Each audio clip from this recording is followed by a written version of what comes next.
Well, I want to tell you about a man down in my community. And I'm sure you all must remember him because just about everybody knows old Drye. But for those of you that aren't remembering right away, I'll refresh your memory there. Old Drye was this old preacher man.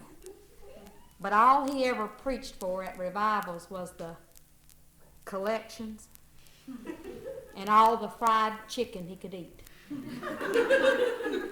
Drye just loved fried chicken. And he liked to go over to folks' house and mooch off of them whenever he could and get himself a free dinner and all. Well, once, though, he was at this church and picnic. And Drye had so much rapid speech, he got to talking so fast that his false teeth came out of his mouth and just dropped right into a mud hole. Well, everybody wanted to help out old Drye and fish out them teeth for him and all, but nobody was willing to go over there and put their hand down in that mud and get worms or nothing. But that's when little old Jenny Johnson got a bright idea. She was just as sharp as a tack. She went right over to a picnic basket and got her out a big old piece of fried chicken. She tied a string onto it, and she brought that chicken, brought it right over to that mud hole there and dangled that chicken for bait. And sure enough, them old teeth come up out of that mud hole, latched right onto that piece of chicken. Jenny just had to rip them out from under them teeth. Took them, rinsed them off with some lemonade, gave them back to Drye, and he was as good as new. Now, I know he's strange, but I'm going to tell you what happened to him one time. Old Drye got to talking to a man in the community there. He was so upset because somebody had done gone and stole his bicycle. And Drye was complaining because he didn't have a way to get to church meetings or nothing.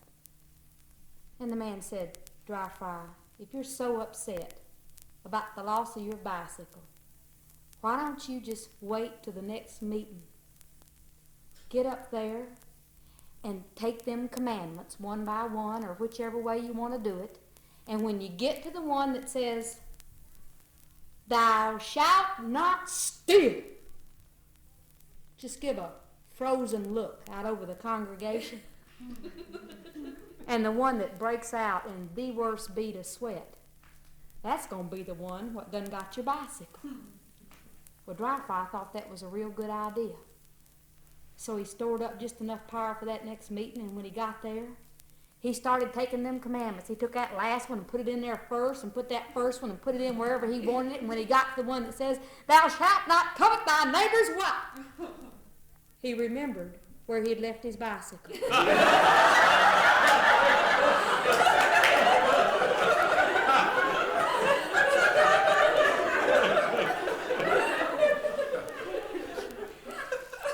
Well, I know you're starting to remember him because everybody knows old Drye. There was that night that old Drye was at this farmer's house, and he got to eating fried chicken so fast he got a bone caught in his throat, and he just choked and died right there on the spot. Well, that farmer looked clean across that table way there, and he said, law me, ain't nobody gonna believe old Drye don't know how to put down a piece of chicken. Everybody is gonna think I have killed him, and I'm gonna get hung for murder. I've got to get shut of him. So in order to get rid of old Drye, that farmer took him out the back door there and drug him down the road till he came to this big old bush on the side of the road, and he just hunkered old Drye over in that bush. And then that farmer turned around and went on back home. Well, there was a big old moon out that night, so naturally there were two lovers out under it. And they come strolling down the lane, holding hands and playing smacky mouth and all such. And they came along to her. She stopped right there in her tracks and she said, look up there. Looks like somebody's up there in that bush. He said, I bet you that is one of them highway robbers, a lying low for us and going to steal from us when we come by. We better get him before he gets us. So they reached down and picked him up some big old rocks. And they started chunking them and chunking them. And one of them old rocks hit Drye Frye and knocked him flat out into the road. So they ran up there to see who it was. Law me, it's old Drye Frye.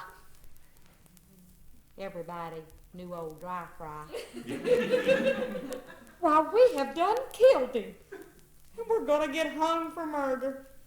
We're so young. We got to get shut of him.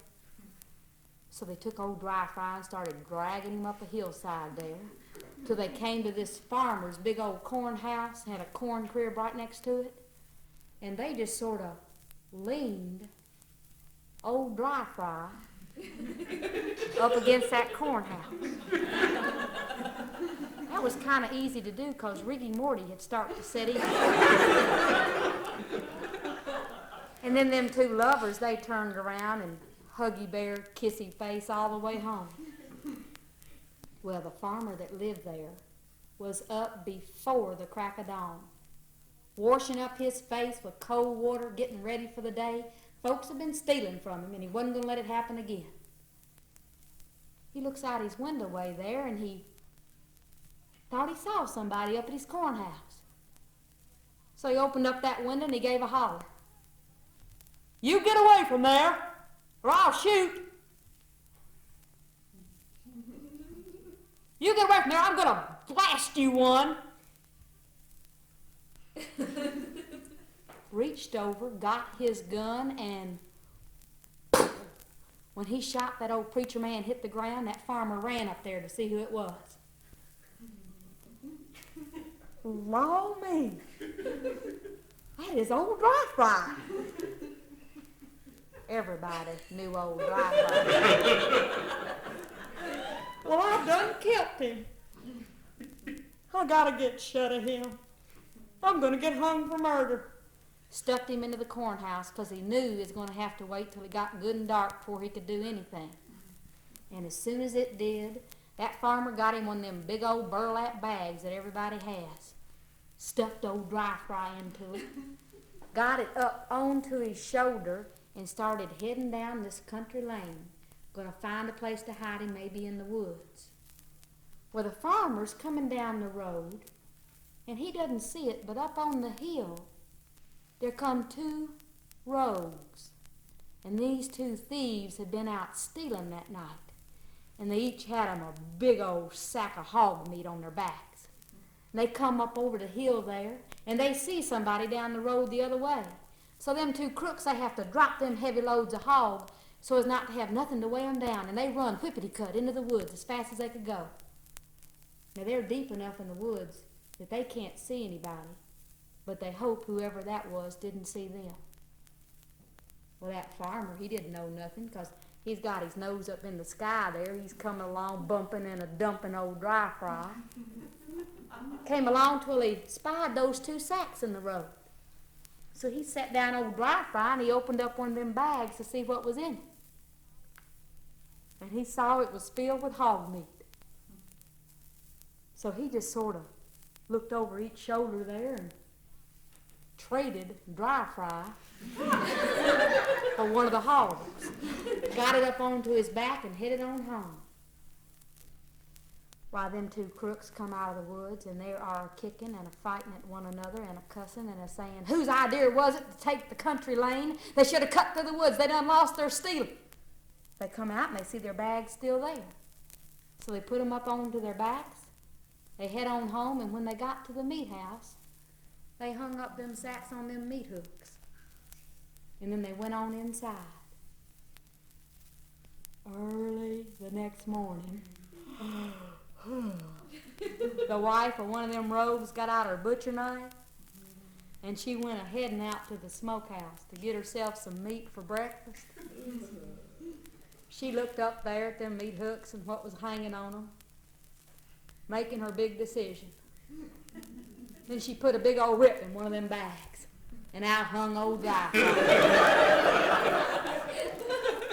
Wow! She went screaming out of that smokehouse, and when she got to her kitchen door, she just ripped it right off the hinges. She was sort of scared. Them two crooks come up there, and she says, "Law me, it's old Drye Frye." Everybody knows old Drye Frye.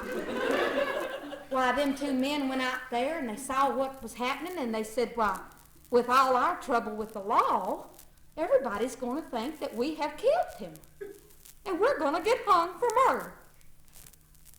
But we know how to get shut of him." They went out into the wilderness and found themselves a horse. This wasn't a normal horse. This horse had steam coming out of its eyes, its ears, its nose, and its throat, and all four hooves at the same time. They brought that thing into the corral, went into the barn, and found them a no-count saddle and just a piece of an old bridle. Then they drug old Drye Frye out, strapped his legs to the belly band, and tied his hands onto that saddle horn, brought them reins up through. Then they put a big old hat on top of his head. And them two men, they winded up their wrist and gave that horse a pop you could hear all the way down the town. And that horse went tearing out of that corral with that old preacher man a-bouncing first one side and then the other. And them two men out there just cutting the chogy, running out behind that horse and yelling as loud as they could, "Horse thief! Horse thief! Stop that man, he done stole our horse." Well, when folks heard this, they started chunking rocks. Some got out their guns and started firing, and that horse jumped that only fence downtown and went heading out toward the mountains. And I want you to know that horse has been spotted in the Black Mountains of Asheville, North Carolina, all the way to the White Mountains of New Hampshire, and some few say out in California. They'll be out having a picnic, or in the wintertime they might be snow skiing, and they'll see something go by. And everywhere you can just hear what folks are saying. Law me. Didn't that look like old Drye Frye? 'Cause everybody knows old Drye Frye. Thank you.